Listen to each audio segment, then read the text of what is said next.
All right. So I'm just going to start going through these. Stop me if you need me to slow down or anything like that. Or if you have any questions, please ask because you're going to see the same questions on your makeup test. Okay, so let me know if you have any questions along the way. If you don't ask any questions, I'm just going to kind of keep going through all these. Okay, so let me know if you have any questions. So for the first one, just using a little vocabulary. So when it says name a radius, there's several different radii you could have named. Anything that connects to point O, since O is the middle of the circle.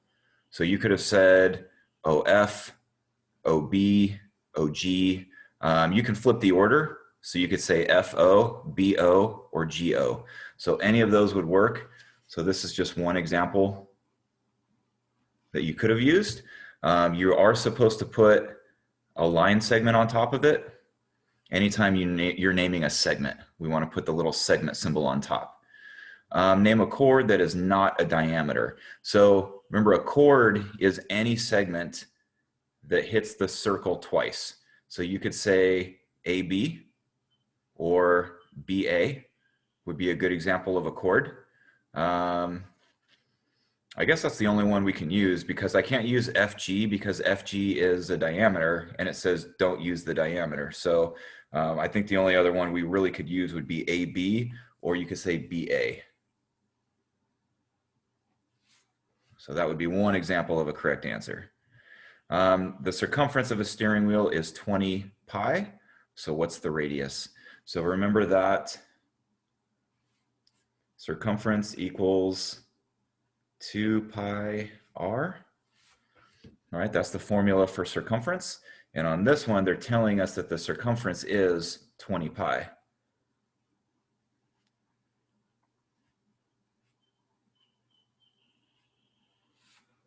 So they're telling us that C is equal to 20 pi, so we can just put that in. So all I have to do to get r by itself is divide both sides by 2 pi.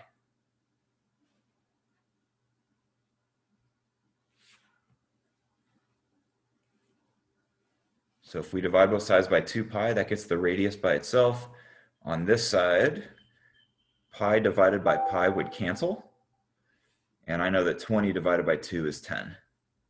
So it leaves us with just 10 equals the radius. All right. So again, guys, stop me if you have any questions.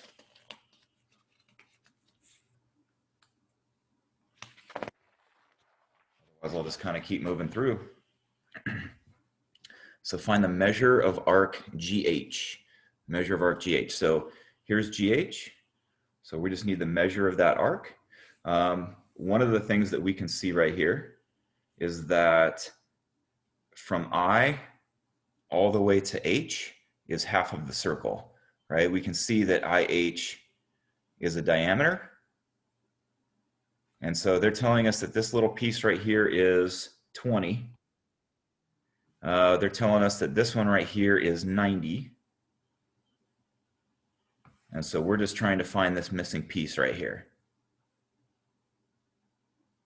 So for this one, if IH is half of the circle, then we know that from here to here should be 180 degrees, which means that 20 plus 90 plus whatever this is, I'm just going to call it X, should add up to 180.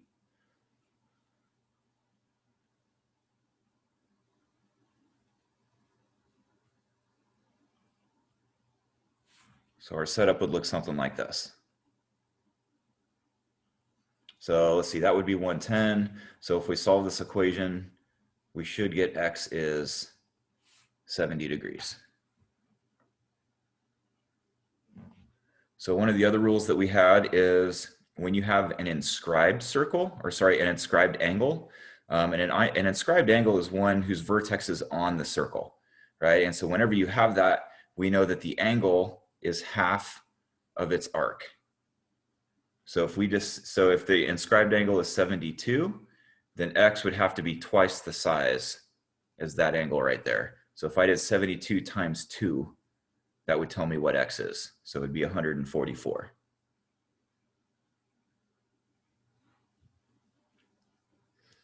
On number 6, 6 is just a Pythagorean theorem question. Because we have a tangent line connected to a radius, that always creates perpendicular lines. So we know it forms a right angle. So if we just did Pythagorean theorem, then we can say that x squared plus 99 squared equals 101 squared.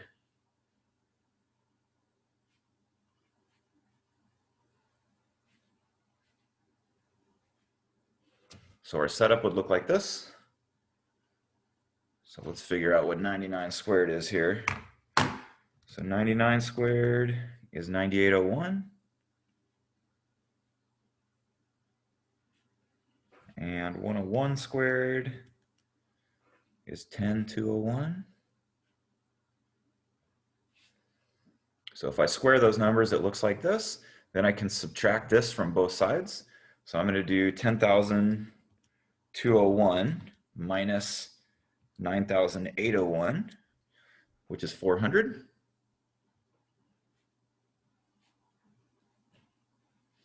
And then all we have to do is to get rid of this guy is to square root both sides. And that's going to tell us that x is equal to 20. All right, I'll keep moving. So let me know if you have questions.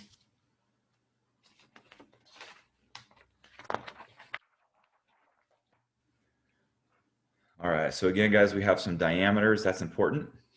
All right, we always know that a diameter is half of the circle. So that's always a big part of this. So there's two parts to these questions. One is to get the measure of the arc. And then the second part of this is to identify whether it's a major, a minor, or a semicircle. So if we look at MN, so MN is right here. We already know that it's 69 degrees. So the measure is 69 degrees. So as far as classifying it, remember anything that is less than 180 is minor. So that would have to be a minor arc.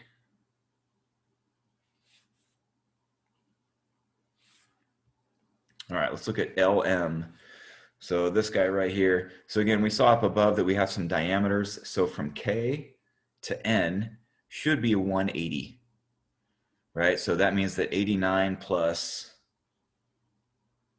see if I can squeeze it in here, 89 plus 69 plus X should equal 180.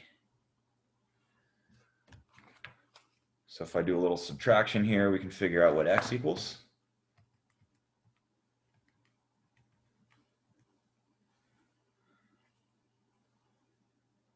So it tells us that that's 22 degrees.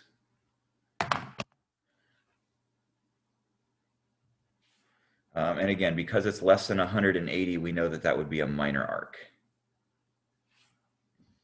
All right, KLN. So KLN, well, we already know that's 180 because we know that KN is a diameter, right? It's half the circle. So that means KLN would be 180, which of course is a semicircle. So anytime it equals 180, we call it a semicircle.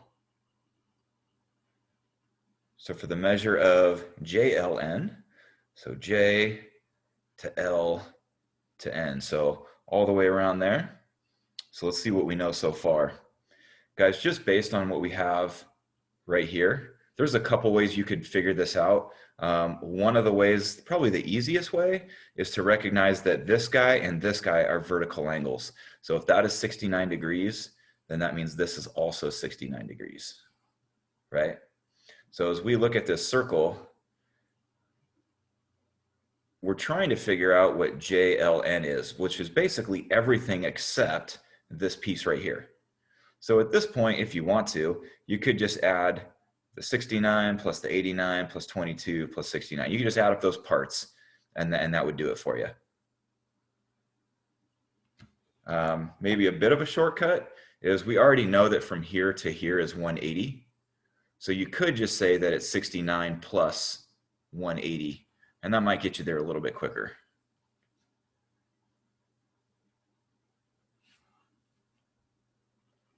And that's bigger than 180 degrees, so we know that's a major arc. All right. Flip over to the next part.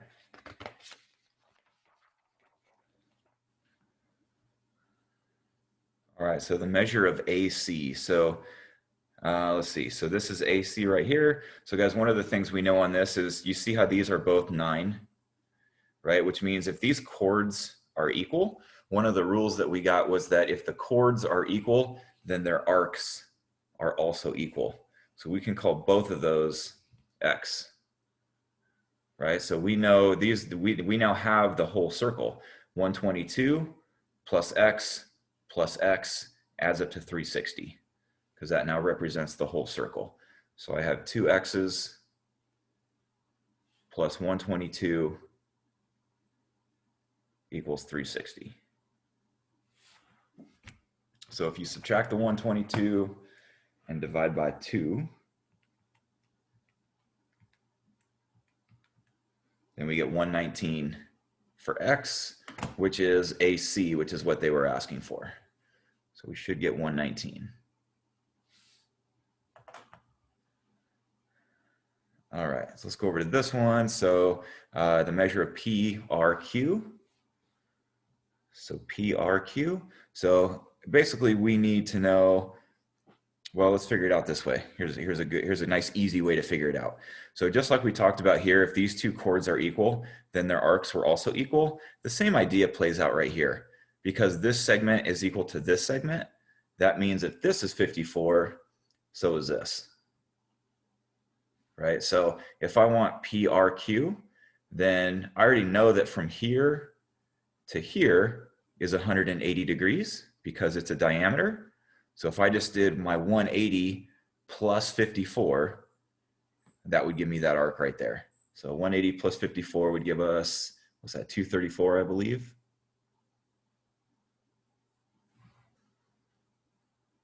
On this one, this was one also just like one that we did in our practice test, and it's really just a rule. With the way that these angles are laid out, they both connect to this arc right here, to GF, right? Which means if they both come out to the same arc, they have to be the same angle. So if that's 83, then X is also 83. On this one, we're solving for X and Y. So the rule that we got on this guy is that when you have a quadrilateral inside of a circle, then opposite angles add up to 180. So I know that 4y plus 3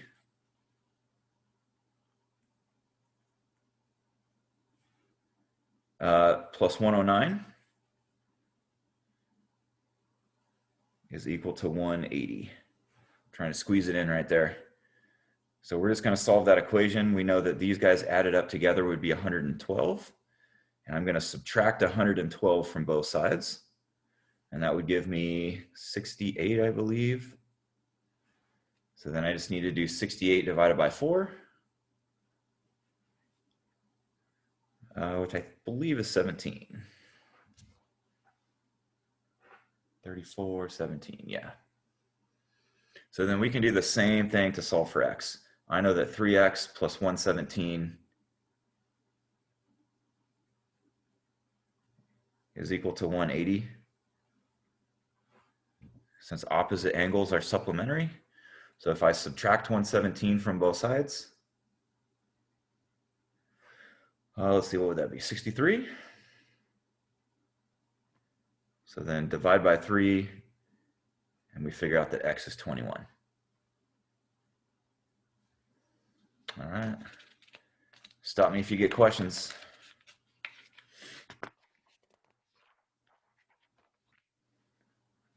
Check out this one.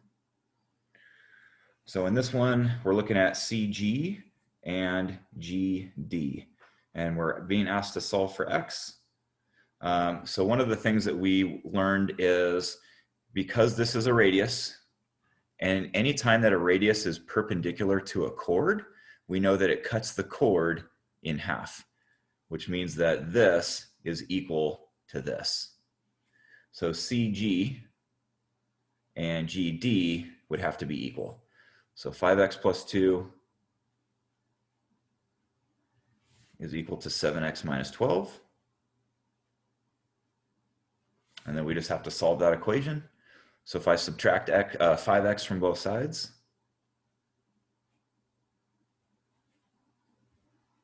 puts me right here. Add 12. And divide by 2.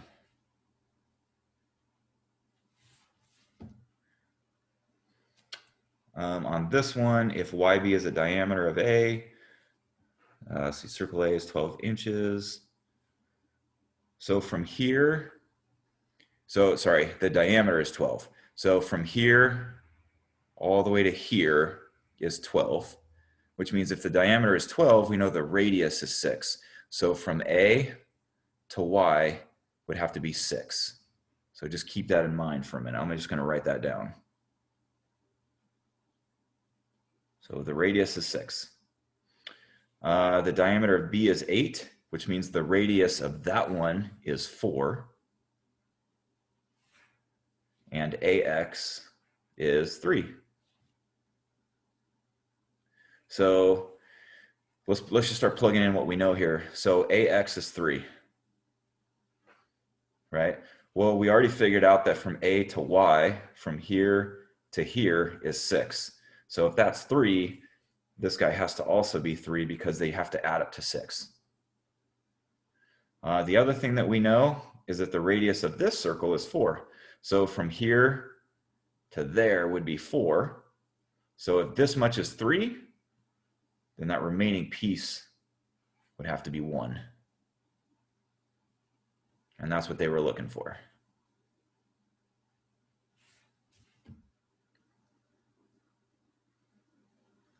All right, we keep it moving. Find the length of the arc. So guys, remember we do have a formula for arc length. So hopefully you got that one written down somewhere, but it looks like this. So the length is the measure of an arc divided by 360 times the circumference. So there's our formula. So to get an arc length, there's only 2 things that you need to know. You need to know the measure of your arc, which is its degrees, and you need to know the radius of the circle. So in this one, it says that PR is 13. So PR is a radius. So they're telling us that the radius is 13. So the only other thing I need to know is the degree of MR. So if I look, here is MR. Again, if MT is 180, right, that's a diameter. So from here to here is 180. So if that's 50, then from M to R would have to be 130.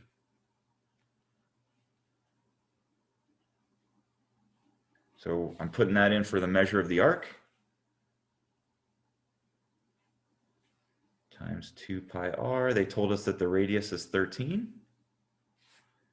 And so all you have to do is put that in your calculator and then just make sure you round it accurately to the nearest tenth. I'll just type it in real quick so you can see it.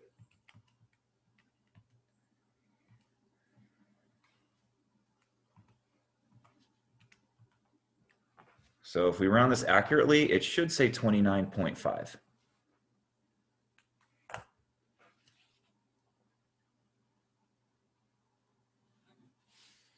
All right, so RT, if MT is 8. So guys, notice that MT is a diameter, which means the radius is 4. And that's typically what we use in this formula, so I kind of want to know the radius. So what is the measure of RT? So here's RT. So they already told us that the measure is 50. So that goes here. So we're going to say 50 out of 360 times 2 pi r. And remember, we figured out that the radius was 4. So that's the way it would set up. And again, you can just type that into your calculator the exact same way that we did this one. This one was our bonus question. So I'm going to go through this really quick. It was a bonus question, so if you missed it, you do not have to write this down because it was a bonus question. but I'll just set it up for you real quick. So I'm just using Pythagorean theorem. So there's the right angle. So I have a squared plus b squared equals c squared. So in other words, x squared